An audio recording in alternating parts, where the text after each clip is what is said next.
The GUSD leadership has shared some of its plans for reopening schools. Let's first look at the components and underlying assumptions of the GUSD's plans and then discuss how we can improve upon these ideas. One assumption in GUSD's plans is that we must return students and teachers to school sites, even while our county is in the purple tier, and Glendale has recently ranked in the top 10 communities in the county in terms of its COVID case rate. Rushing students and teachers back on campuses, especially as GUSD still fine-tunes its health and safety protocols, is not in the best interests of our community. When the time comes for students and staff to return to campus, we should do that without our district applying for waivers. After all, the very term waiver implies that one is an exception to the rules that apply to everyone else. Yet, with the high level of COVID in our community, GUSD seeking a waiver, at least at this time, is irresponsible. However, that day when we can more safely return to in-person instruction will come, and it is important to look at what a return to campus looks like in the GUSD's vision. During the early summer, the GUSD assembled a committee of district leadership and GTA members to explore hybrid plans for the reopening of schools.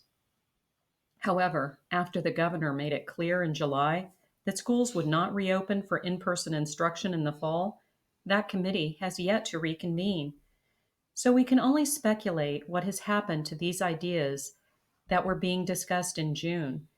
What is clear is that the GUSD and GTA had not reached a consensus on what hybrid models would be best for our students and teachers, and GTA never had the opportunity to survey its members to determine which of the proposed ideas teachers preferred. What we do know from our recent survey of teachers is that fewer than 25% said they wanted to teach in a hybrid setting.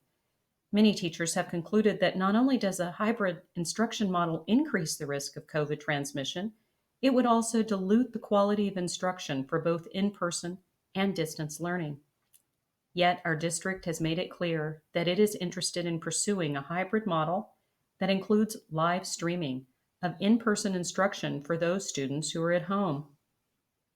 Some members of the Board of Education expressed interest in this idea early in the summer, and GUSD has already purchased 500 webcams for purposes of live streaming. On what research does the GUSD base its decision that this model of hybrid instruction is feasible and effective?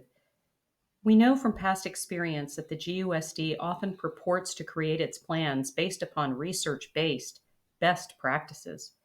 However, one would question this assertion when the research on which the district stated its emphasis on synchronous instruction over asynchronous, for example, was either out of date or derived from studies at the college level. And we know that the so-called research on which the district stated its elementary school instructional schedule for distance learning was based and centered on one book that is really no more than a hastily assembled workbook on distance learning, whose claim to fame is that one of the authors is noted researcher John Hattie. Is it any wonder that so many Glendale teachers question GUSD's proposals and plans?